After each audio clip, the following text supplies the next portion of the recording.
akan menolong domba-dombaku supaya mereka jangan lagi menjadi mangsa, dan aku akan menjadi hakim di antara domba dengan domba. Sekarang saudara mau berkata apa? Melihat bobroknya gereja akhir zaman seperti ini, apa masih mau buka gereja baru lagi? Yang ada saja nggak keurus, mau buka lagi. Maaf, saya adalah hamba Tuhan, bukan hamba organisasi.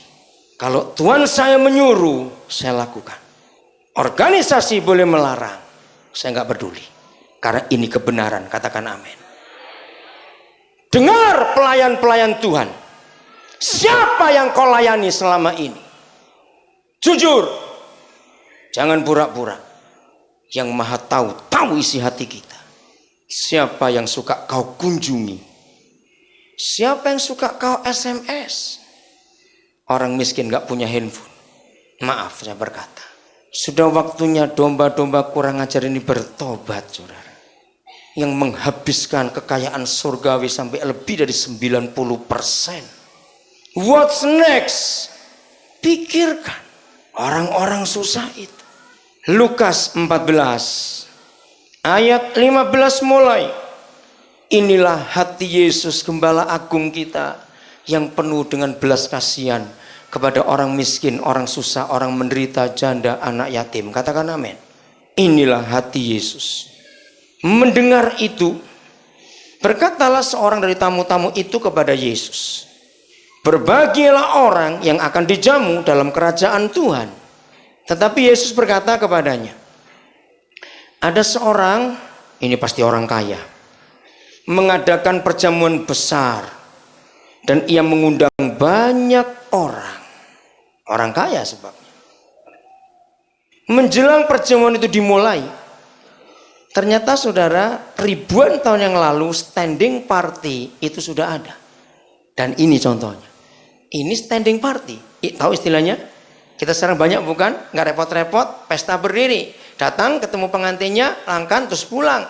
Nah di situ banyak tetangga-tetangga juga tahu di tempat pesta itu pinjam baju masuk juga. Karena nggak kenal kok. Makan rame-rame. Maka itu saya nggak suka kalau ada orang Kristen menikahkan anak pakai pesta besar-besaran. Itu pemborosan, saudara.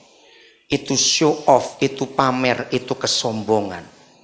Mungkin saudara tersinggung. Kenapa Pak Dan ngomong begitu? Itu uang-uang saya sendiri. Tahu saya bilang. Cuma saya mau memberitahu.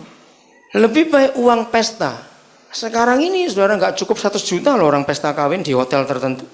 Berikan kepada anakmu untuk jadi modal hidup. Itu lebih berharga. Daripada memberi makan orang yang suka makan gratis dan rakus itu. Untuk apa mengundang orang di pesta kalau menikah? Hargai orang yang datang di gereja. Katakan amin. Kemarin saya baru nikahkan anak saya di gereja Isa Al-Masih Pegangsaan.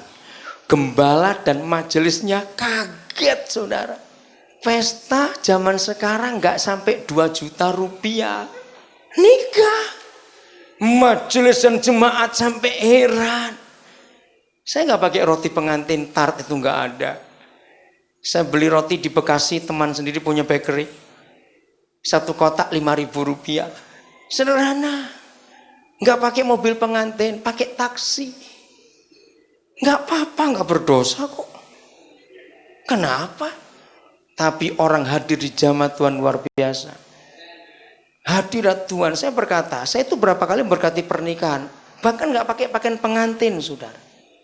Yang penting bukan pakaiannya, yang penting hati orang dua itu.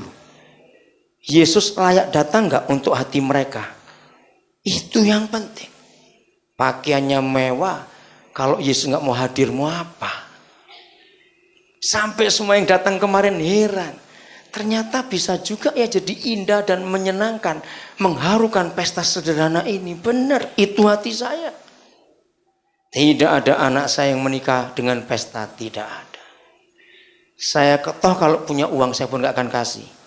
Saya bilang untuk apa? Mengundang orang-orang yang suka makan gratis itu untuk apa? Yang punya catering saya minta maaf. Jangan takut, masih ada banyak orang kawin pesta kok. Itu hanya untuk kita yang saya berkata.